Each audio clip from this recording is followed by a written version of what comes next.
Lyra, and I just have to say that it's obviously an honor, and I'm very excited to be a part of this as the Alumni Association board. And as I was getting to know these four panelists and reading their bios and obviously speaking with them prior to this webinar, I started to think, wow, from a career development perspective, this is pretty much the dream team. And it's such a diverse group, and you'll see through their pedigree, through their experience, through their insights, we've got pretty much every angle covered in terms of where to go, whether you're a recent grad or an upcoming grad, or if you're a seasoned professional looking to make a career change. These four would be considered trusted advisors in my book. So super excited to see what comes out of the content. We've got some really good, insightful questions that'll guide our conversation. And then of course, with the chat function and the questions towards the end, hoping for some organic conversation as well that these four can really dive into. But I'm excited to obviously also announce George Samani as my co-host here. He's gonna really field a lot of the chat questions and make sure that those get answered appropriately. I do see some familiar faces. Hi, Andrea, how are you? But again, really excited to get started. We've got four members on this panel. We're gonna start with Christina Cosser. She got an undergrad degree from Western New England in 2009, got her grad degree in 2012. She's a talent acquisition manager for Mass College of Pharmacy. So obviously a big part of her role is really understanding how to field the best candidates and then help to onboard them. We've got Rachelle Fecteau, who graduated in 2013, went on to get her MBA from Endicott. She is a senior technical recruiter for a startup in Cambridge called EverQuote. We've got Talia G, who got her law degree and grad degree in 2010 and 2012. She's Chief Diversity and Inclusion Officer of the City of Springfield. She also is heavily involved in a lot of nonprofit initiatives that happen in and around the city. And then last but not least, we've got Dan McLaughlin from graduated in 96. He's a senior compensation consultant for Mass General Brigham. There's a small team over at MGB of just over 80,000 people. And Dan's role is obviously consulting on best practices for getting them paid on time, getting them paid well. So he's got a pretty big job there, and we're happy to have him as well as all four of you on this panel. So in order to get started, I'm going to kick things off with a general question that's probably on the forefront of everyone's mind. And I'm going to start with Rachelle. Rachelle, what comes to mind when you think about the ideal candidate, and how do you spot that person among the flood of resumes and all of the inquiries that we get? And how do you weed those people out? What really makes those candidates stand out in your opinion? Yeah, absolutely. So I think there's kind of two main things that I would suggest to people. So first off, when they say, keep your resume only one page, the reason they say that is because oftentimes all I'm reviewing when I'm quickly reviewing it is the summary at the top. I would request to any person, whether it be that you're just graduating or that you've been in your career for 10 years and you're just looking for a new position, that you start your resume off with a summary. We need to understand why you are immediately a fit for the role. So that should be also tailored, your summary, to whatever the job description is. So that's the first thing. Secondary, what we look for is how someone can make an impact right away. So when you're filling out your resume and you're trying to articulate why you're a fit, whether it be in the most recent role or in that summary, I want to know the direct impact that you made. So they asked you to do a project and you were able to accomplish it in this amount of time. It yielded this profit for the company. You were able to accomplish this goal as a result. Specific tangible results that you have actually had in your career or maybe in an internship or something before are huge to hiring managers and to recruiters. So at first glance, those would be the first two things I would say that everyone should try to do to get noticed on an application. Okay, great. And I'm going to pass this over to Kristina. Kind of a part B to this question is, once you have candidates in front of you, same question, but more so in that in-person interview or even on a phone screen interview, what helps to make candidates kind of stand out from the pack during that interview process, now that they've passed step one, which is, you know, you've decided that their resume is good enough to get through to this next step? Sure. So to me, candidates that stand out are clearly the ones that have done their homework to, really, why do they want to be a part of the organization? How much, like Rachelle had mentioned, how can you contribute value to the position and the organization? And also be prepared to talk about how that position falls into your long-term career goals in the position and how that aligns with your career trajectory. Okay. Any specific questions you ask during the interview in order to try to uncover someone's real motivations or commitment levels, or whether or not they're the best job fit? Sure. There's a couple of questions I like to ask, and it usually gets candidates thinking. And it's really truthfully a simple question. I'll ask, when are you most satisfied in a position? What do you find most rewarding? And then conversely, when are you least satisfied, or do you find least rewarding? And you really find, you get candidates thinking about, okay, what do I like? What do I not like? And you'd be surprised what candidates tell me during those steps of the process. And truth be told, sometimes they share things where they're not satisfied, and those are some key indicators and key responsibilities of the position. So really trying to find that fit. But I always recommend to candidates be prepared to speak to your resume, to be able to speak to your goals and what are your values and how do those values align with the organization in which you're applying for a position with. Yeah, that makes a lot of sense. That's great insight. Passing it over to Talia. Talia, I'm assuming you've got audio at this point. I think, can you hear me? Yes, beautiful. Okay. So you do a lot of work especially with young females in the city of Springfield in terms of empowerment and self-awareness, motivation, things of that nature, which I think translates a lot to building up a younger candidate to have the confidence and have that self-awareness to eventually get out into the workforce, which is great work. I love that. How do you suggest that job seekers really keep that fire, keep that motivation, given the fact that due to how people apply these days and how vast they send out their resume and apply to things that probably aren't even a fit, but naturally a lot of rejection comes with that? What advice would you give job seekers in order to not get beaten down by that rejection and to keep going till they find the right fit? Yeah, I would say just keep in mind that, you have to keep your confidence up. That's the reality. And you can't get discouraged by every no, because really you just need that one yes. That one yes is going to get you your foot in the door or your start, and then what you do with that one yes is going to determine your future. So don't get bogged down by the no's that you get. And oftentimes I hear candidates provide feedback and they just take it so personally that they may have applied for a position and they didn't get the job. And I always tell them, you don't know the reason why. It could have had nothing to do with you. It could have been that maybe the position wasn't filled, there could be budget cuts, there could be holes, maybe that department is being restructured before they bring in someone new, or maybe you're competing against someone who has 35 years of experience. I always give the example of my mom, for example. She came from one bank and applied for a position in another bank. She had 35 years of experience when she applied for that position. So it's very hard for anybody to compete with her, especially if you're 22 years old, right? Like, she's been working in the field longer than you've been alive. So you can't take it personally because you never know the reason for the no's. Yeah, that makes sense. And over to you, Dan, in terms of, I imagine you must see a lot of people make lateral moves and, somewhat diagonal moves and even career changes, but how does someone navigate that when they're trying to find their way? And again, some rejection is going to be in there and maybe even some confusion as to where they want to go next. What advice would you give that kind of person who's in that exact situation, that they're trying to find something else, but they're not quite sure where to go?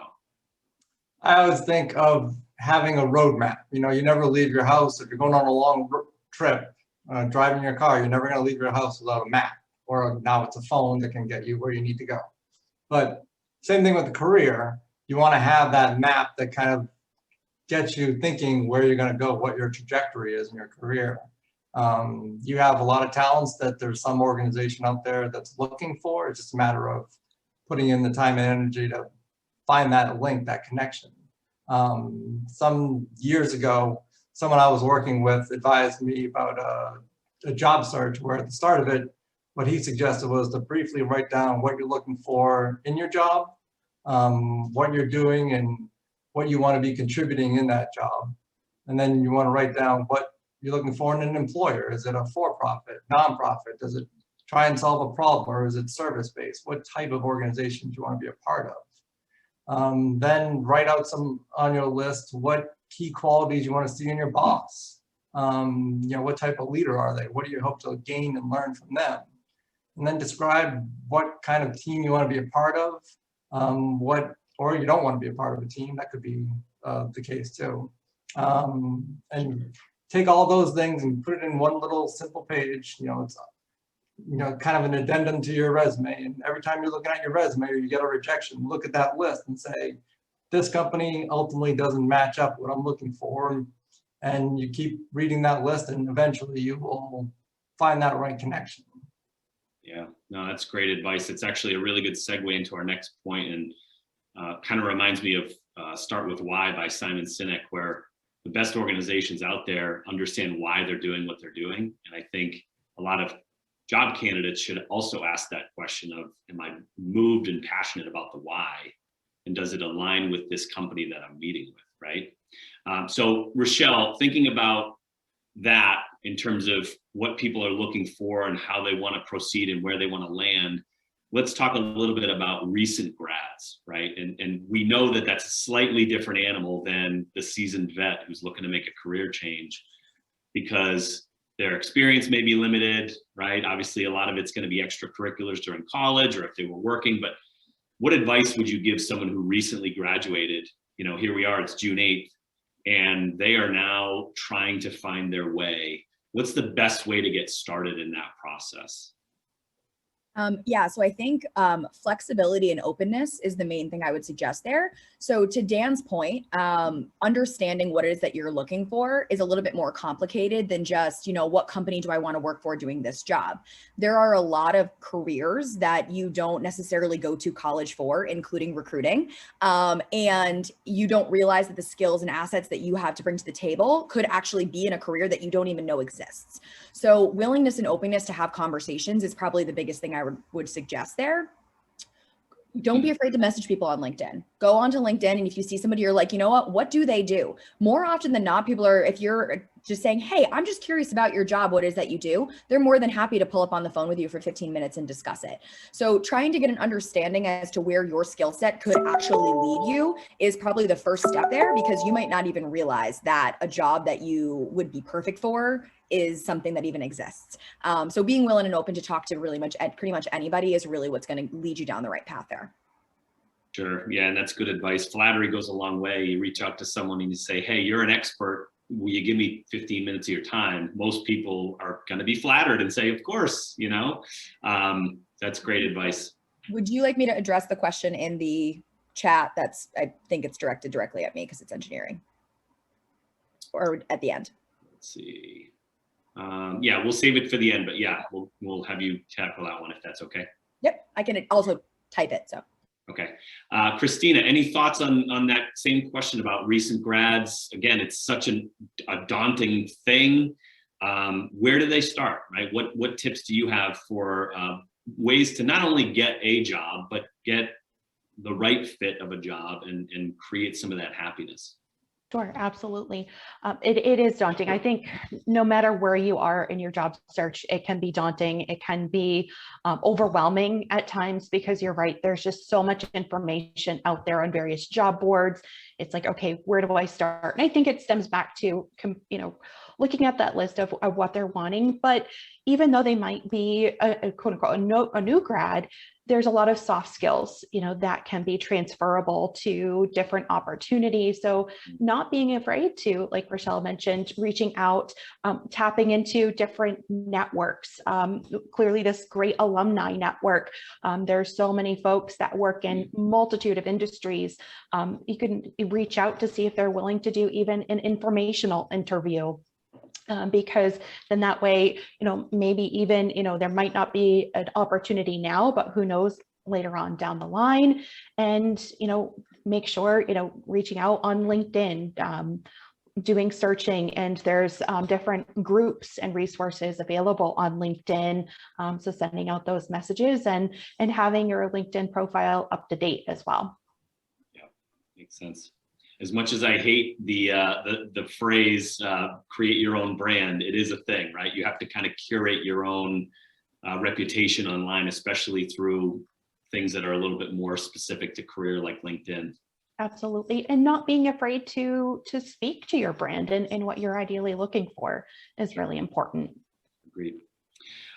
Talia, so thinking about COVID and how it's changed so many things and the work landscape has changed. Obviously, most people are doing some combination of remote, unless you're, obviously a frontline employee. But how do job seekers look to adjust for how that has changed, and how employers are looking at what their needs are from a resource standpoint? If I'm out there looking for a job and I know that it may not be my traditional go to the office Monday through Friday from 8 to 5, how do I navigate that, and what tips would you have for someone that's in that situation? Yeah, I think you have to be flexible. That's the biggest thing. You have to be flexible. You have to be able to adapt.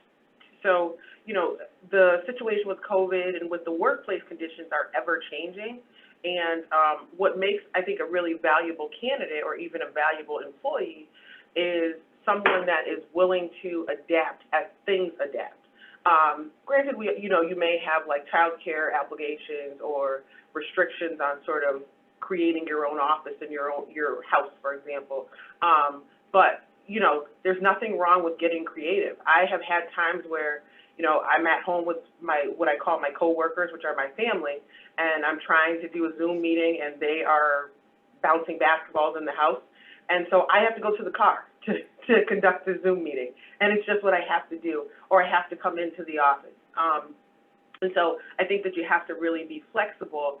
And the other thing is, I think, as you're looking for a job, if you're in the position where you're looking for a job in this COVID landscape, I think you also have to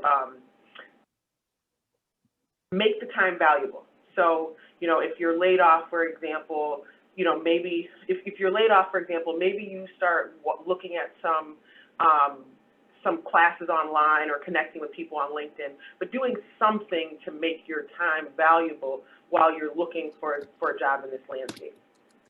Yeah, that makes sense. And Dan, how have you seen things change, as we start to crawl out of COVID times? Obviously, there's going to be some things we haven't seen just yet. We don't know what the long-term effect is, but how does that landscape change for you from your perspective, and how would that then change the way a job seeker would have to either pivot or be flexible?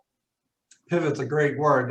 The old way of doing work is in the rearview mirror. We're entering this whole new era of work and how you do your work, how you produce your work. Obviously, there's some roles that are still going to have to go into the office or go into your site and work hand in hand, face to face with people. But there's a lot of jobs that are going to be shifting dramatically in the next months and years to come. When you think about the advances in technology, artificial intelligence, automation, it's gonna change a dramatic number of jobs. So the key trait then is to be able to be adaptable, flexible, open to change, all these kind of themes that we've already kind of stressed already, and be ready to understand where you fit in that map, where you fit in your organization, and what steps you need to take to go into a job that may not even exist yet, or that, with so many baby boomers retiring in the next few years or in the next decade or so, that brain drain is going to create this huge flux of change in the organizations as well. So those are some key things to keep in mind, is the job that you have today may not even exist in a few years from now. Yeah, that's a great point. Actually, the new president of Western New England, President Johnson, one of the first things he said when he had an invitational webinar was, the task at hand right now, obviously, is emergency, figuring out how do we deal with COVID, but the real task is how do we create opportunities for jobs that we don't know exist yet, right? And it's that rapid pace. And I think that that's a huge point to think about, because you might not even know what you're looking for, right? Or that may evolve over time if you create that opportunity within an organization that has room to grow. Kristina, what are your thoughts on that in terms of, again, just kind of that, changing landscape, and what have you seen on your end in terms of how you onboard people, how you recruit people, and then how can candidates be ready for that different landscape? Sure. So since March of last year, especially for being a university where the landscape prior to COVID was 100%, in person, and now we've actually completed all of our hiring for this last, 16 months or so virtually. I conduct new employee orientation virtually. So it's a matter of still taking time and making those connections, those personal connections with whether you're interviewing for a job or even if you're starting in a new position, take that time to reach out and to follow up, whether, thankfully through Zoom, we're able to still make those semi-personal connections, but taking that time. But it's so far so good. It's been successful. So, I think for job seekers, mentally preparing where, because it seems like a lot of jobs that, we have at the university, it's going to be hybrid. So it's not going to be still 100% either online or remote. It is going to be potentially a hybrid of in-person and online. So for someone like myself, I use myself as an example, I'm so ready to be back on campus 100%, but that's not going to happen due to the nature of my role and evolution. So, thinking about how you personally can adapt to those changes and, being open to those changes. Yeah. Yeah, another great COVID catchphrase is the new normal, right? it might be the new normal, is that hybrid model. So I think people that are able to adjust to that and accept it are certainly going to have a leg up. Well, we have a few questions that were submitted prior to, but we did want to take a moment now to kind of open it up for either live Q&A, or if you have any questions or comments or insights at all from anyone on this webinar, you can drop it in the chat if you'd rather not ask it live, but feel free to unmute and ask these four panelists anything you'd like. They're an open book. So we'll open that up now and see what we get.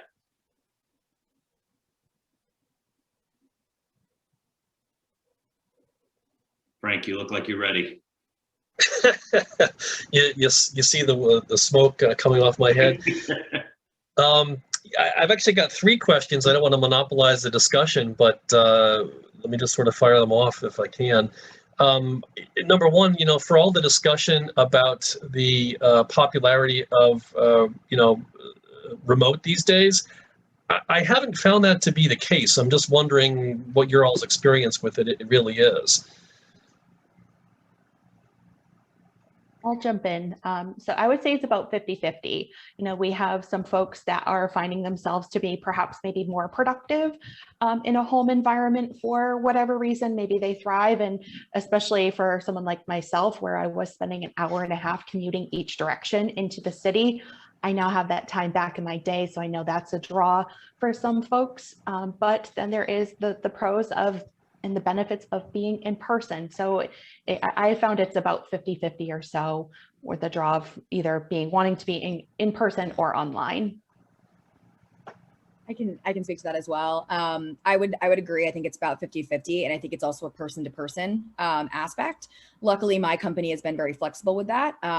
We have had great success with productivity with people being remote. So as a result, they have kind of altered their thought process around remote versus in-person work. It's much more of a distributed workforce. At this point, the biggest challenge for any company, though, is just making sure that you're getting that cultural aspect of things from the remote employees. So like Kristina said, it can be difficult to have that direct connection with people when they're remote. So all of the companies are kind of trying out different things. I feel like in 5 years from now, there will be 30 books on this. But as of right now, I think everyone is just kind of getting the learning curve on it. Yeah, it's funny. I was networking with a career coach the other day who's got a psychology background, and she said, COVID's been amazing for the extroverts, right? Or awful for the extroverts and amazing for the introverts. And I think that to your point, Rachelle, about being person to person, you've got a certain group of people that are thriving and they're like, hey, I'll stay home, I'm good. And you've got others who are saying, hey, I need my tribe, I need my people, I need that face-to-face interaction. And I think companies are going to have to be nimble in order to navigate that if they can. If I can just I'm sorry, I was going to say, I think it also depends on the position. I think it's about the industry that you work in. So for example, here at the city of Springfield, I would say 99% of the positions have come back in person 100%. Because, for example, if you work in the clerk's office where you give people birth certificates, you can't do that, online. Or if you're, collecting trash, you can't do that online. So you have to come in person. So, things like interviews have been conducted in person. And then have been conducted in person, I would say probably 85% of the time through COVID. And then now with the return to the office, we're probably 99% are back in the office. Just to take that one step further, being in the healthcare industry, it's been a very delicate scenario where we have a lot of employees that don't want to go in person to work, but their job demands it. And they're being faced with seeing these, COVID positive patients. There's no way to escape it. We've had a number of cases of employees test positive. We've lost a few employees to this. But it's a job that requires you to put hands on patients.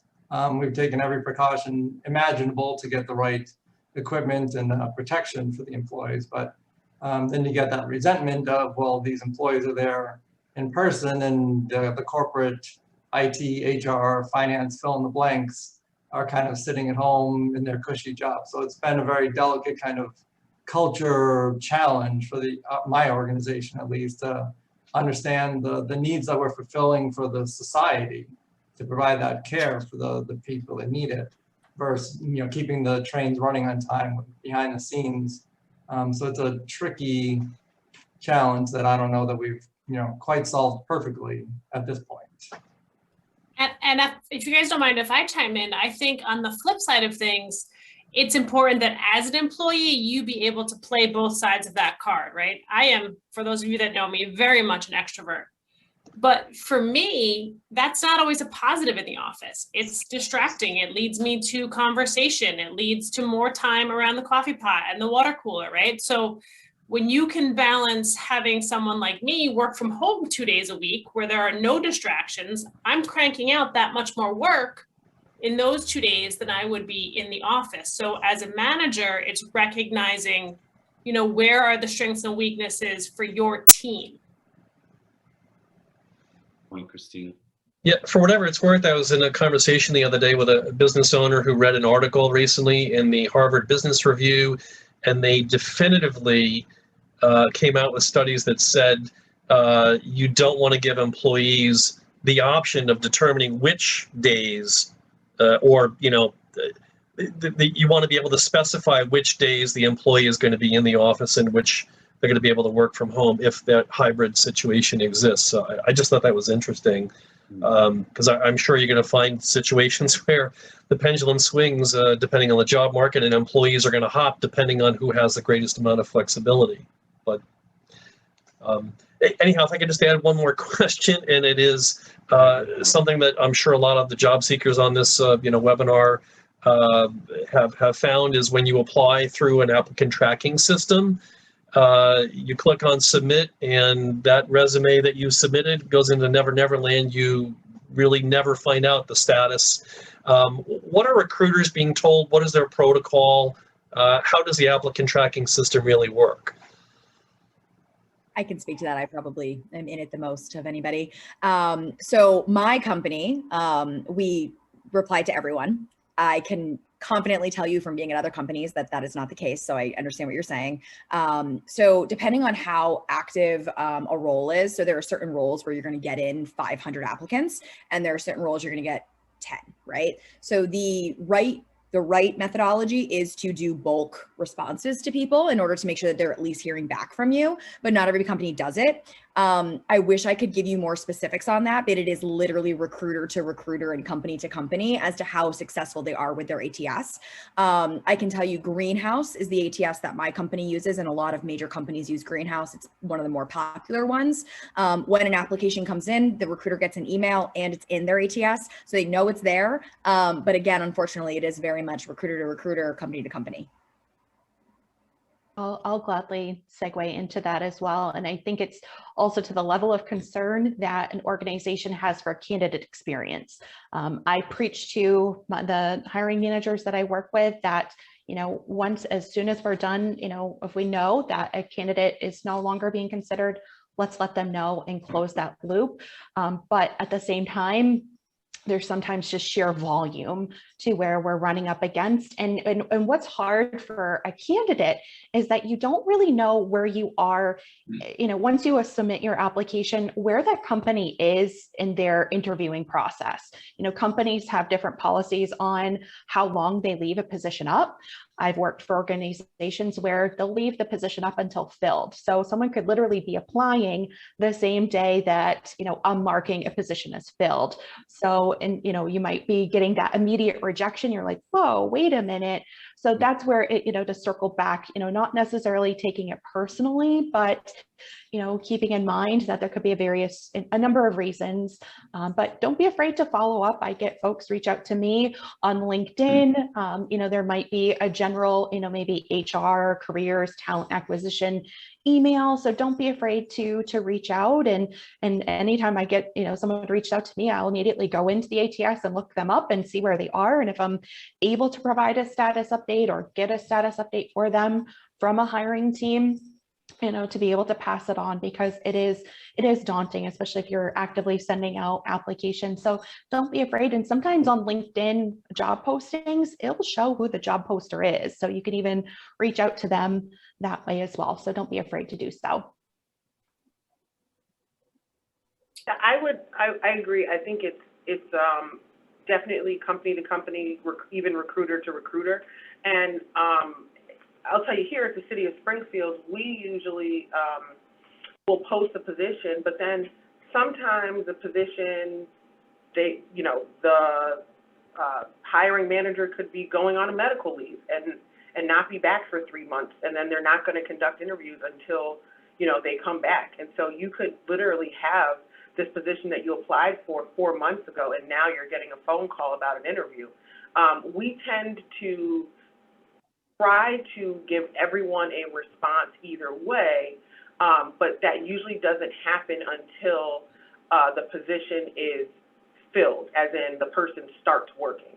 And the reason for that is because oftentimes we can extend a position and then someone will turn around and say, oh, I'm sorry, I can't accept it. Or, I know I said that I was going to accept it for this salary amount, but I can't, and now we need to go back out and interview. So that's the reason why people feel like, oh, I never hear anything, or they feel like, well, I applied for that job 6 months ago. Why am I hearing about it now?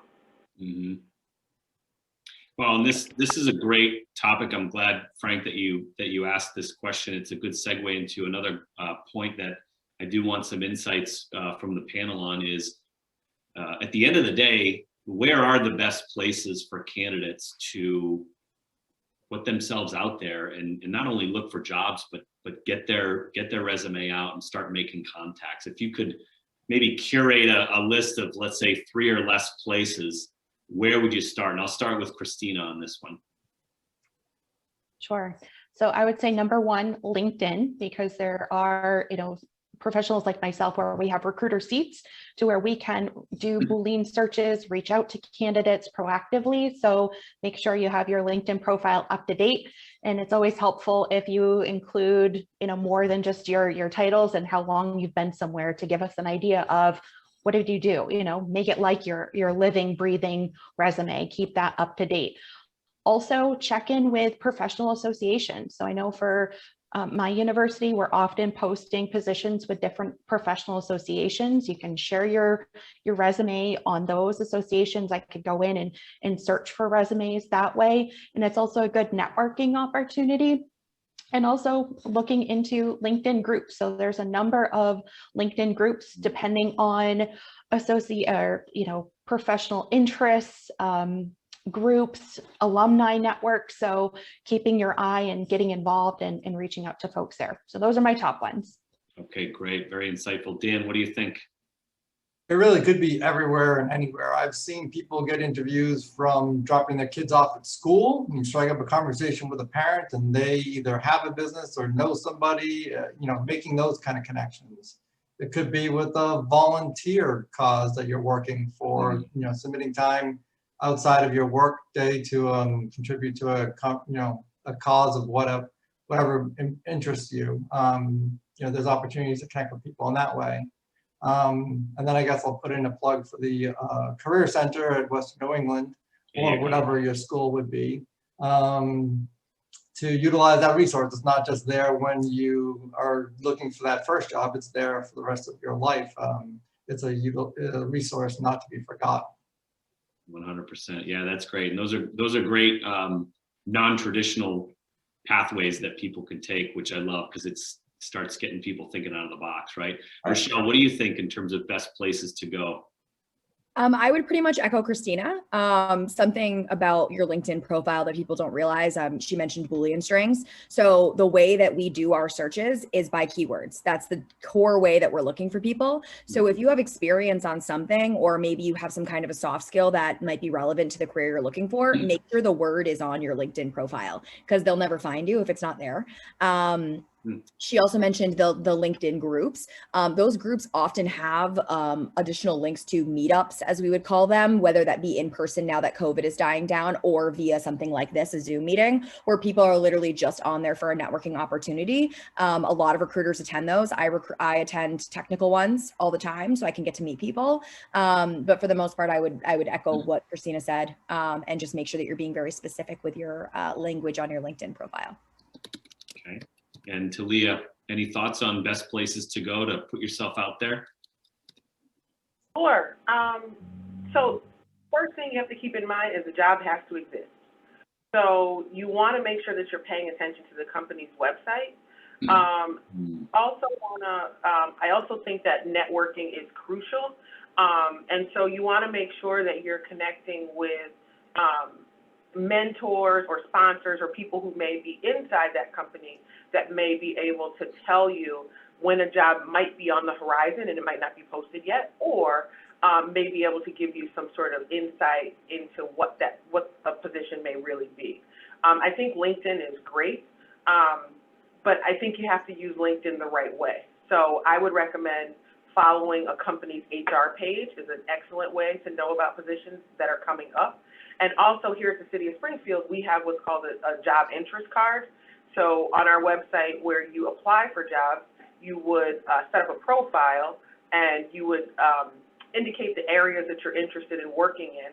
And when positions come available in that area, you'll get an email saying, hey, this new position was just posted. And so that's a great way to stay up on positions that are becoming available.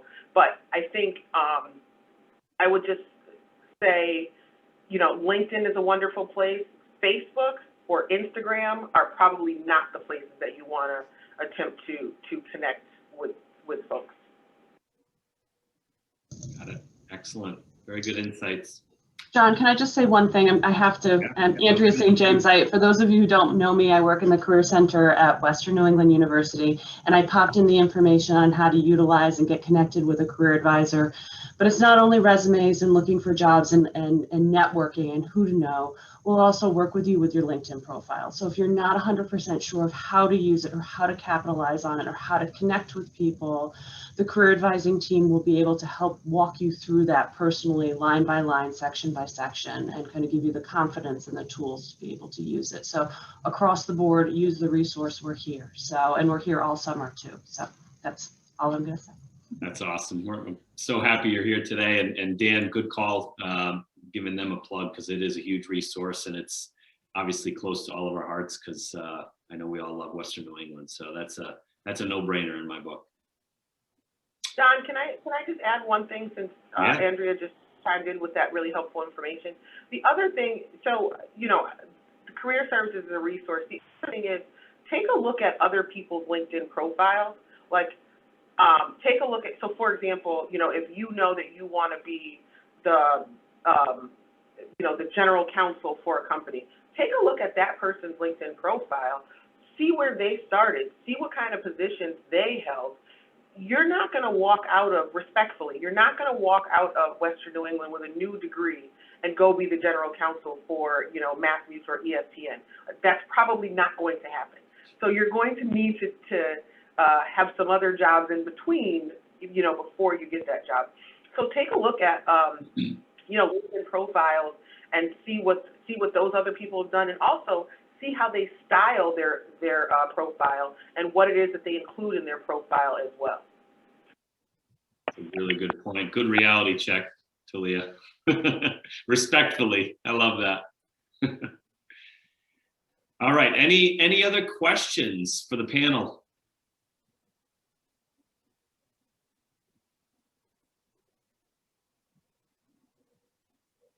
Okay, I know that we're... question. Oh, go ahead. All right, so this is, you guys have touched upon LinkedIn a lot, and I think that's a fabulous resource. And thinking of folks who are maybe more introverted in nature, networking is this like big, scary term that makes me, as an introvert, sometimes without practice, want to run away. So what examples can you give people of ways to, I don't know, boost your confidence as you prepare to network?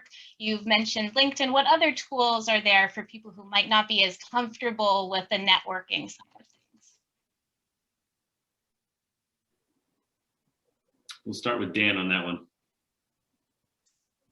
one. As an introvert myself, I'm still processing that one. So can I I'll come back to you. Come back Yep, to you? we'll pass the baton to Rachelle on that. Oh man, I'm very extroverted, so that's a tougher one for me. Let's see. I mean, I think if you have somebody that you trust, so maybe you work with somebody at the Career Center and you come up with some way that you can articulate certain elements of your experience in a written form, and maybe you just practice those with the career advisor, then you'll have some specific talking points. That way, you know what you can go to when you're like, oh my God, there's an awkward silence. What do I say? You can potentially go to those bullet points that you have out. But that's the only thing that's coming to mind right now. No, I like that. I like having things in your pocket that you can talk on when you're in that uncomfortable moment where someone says, oh, tell me about, you know, what you do, or tell me about your skill set, or, you know, you gotta have that ammunition ready and have it be polished versus either stumbling over it or having it sound robotic. So that's really good advice. And again, working with someone that you trust, right? So that you can go through that role play, I think would be huge. And tag along. If you have a friend that's an extrovert that is going to a networking event, tag along, watch them. How do they get in and out of those scenarios? Steal some of their lines, right? You're not reinventing the wheel. You're just talking about yourself. So recreate it for yourself, and how does it apply to you? But tag along for 1 or 2 events, and then either bring them with you to another event and you do the talking and let them, you know, coach you through it, or maybe prod you along. But until you get out there and do it, you'll never be comfortable with it. So you have to actually make the effort to step out of your comfort zone and just do it. Yeah, and those in-person events are finally coming around again. So we've got to be ready for it, especially recent grads. It's a great way to get in front of the right people. Yeah. I think one word that Rachelle used was that trust. And if you can have that small, at least small circle of trust, you know, you can work with one or two people to kind of build those skills, and then the circle will kind of grow, you know, gradually to where you can expand that network. But that level of trust with just one or two people could go a long way towards helping you boost your skills and confidence. Very good point.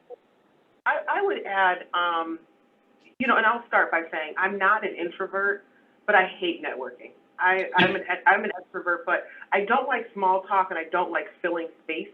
So I dread networking. But I think a few things have worked for me in the past that, you know, I think when we talk about networking, there's two types of people. There's people that can walk in a room and get to know everybody in the room. And there's a person that can walk in the room and leave knowing one or two people. I'm the latter. And I think it's okay to be that person.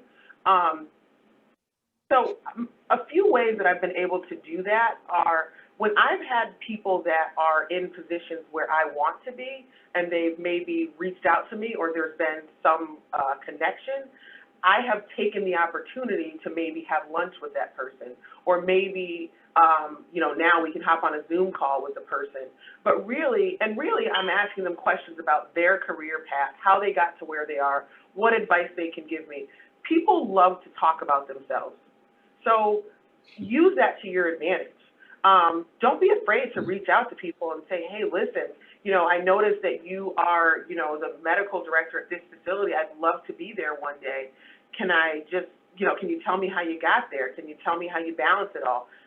I think 99.9% of people will absolutely be willing to engage in that conversation with you.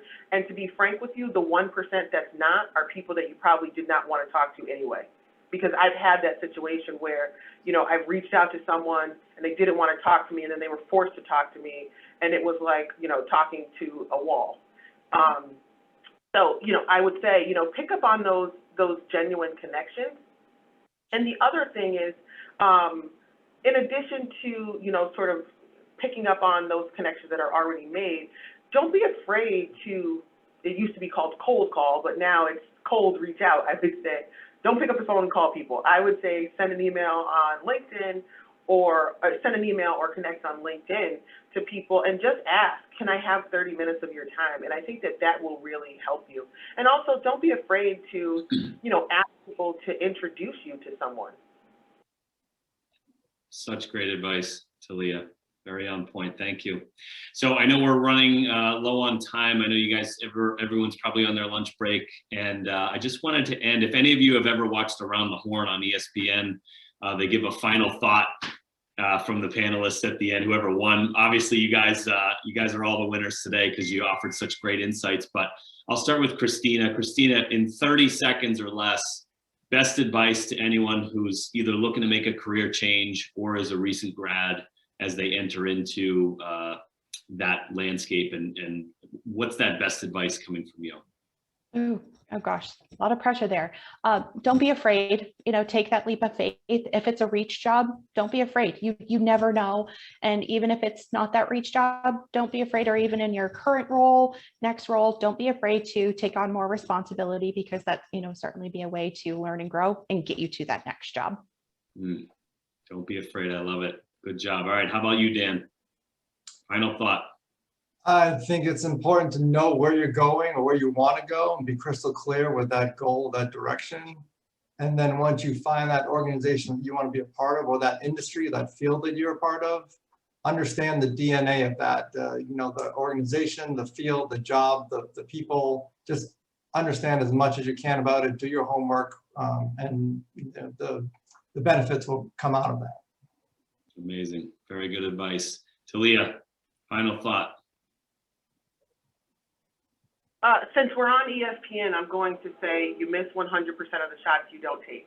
Love so it. Don't be afraid to show up and be authentic to who you are, and you know, and offer and be truthful about what you can offer an organization and some areas of opportunity for you.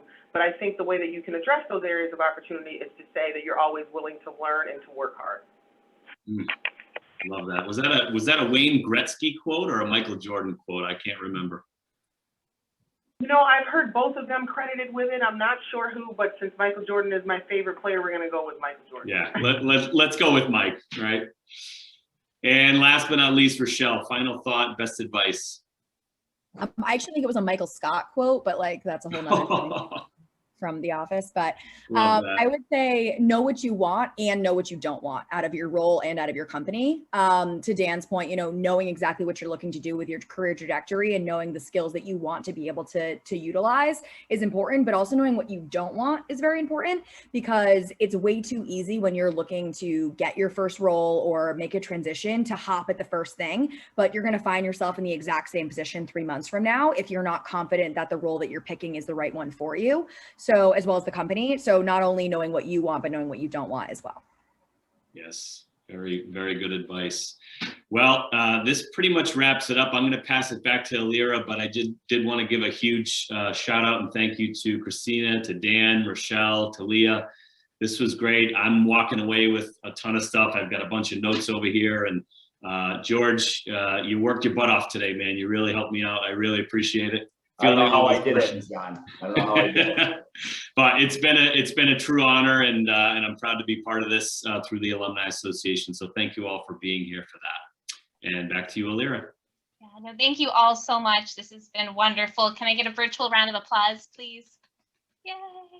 Awesome. So yeah, thank you all for taking the time to be here. Please connect with each other after this event over LinkedIn and such. I will include all of our fabulous panelists' LinkedIn links in the follow-up email I send along with this video. We also have a Next Steps for Job Seekers handout, which has some helpful tips. I'll include that as well. And I believe that has Andrea and her team's contact information in it, along with Handshake, which is a job board platform through the Career Center. So yeah, stay connected. Feel free to reach out to me if you ever have any questions. If you are looking for a resume tune-up, come next spring, we'll have our virtual resume review again. And in the meantime, stay well. And I hope to see many of you at homecoming this fall. Thanks, have a good everybody. afternoon, everybody. Thank Thanks, you. everyone. Take care.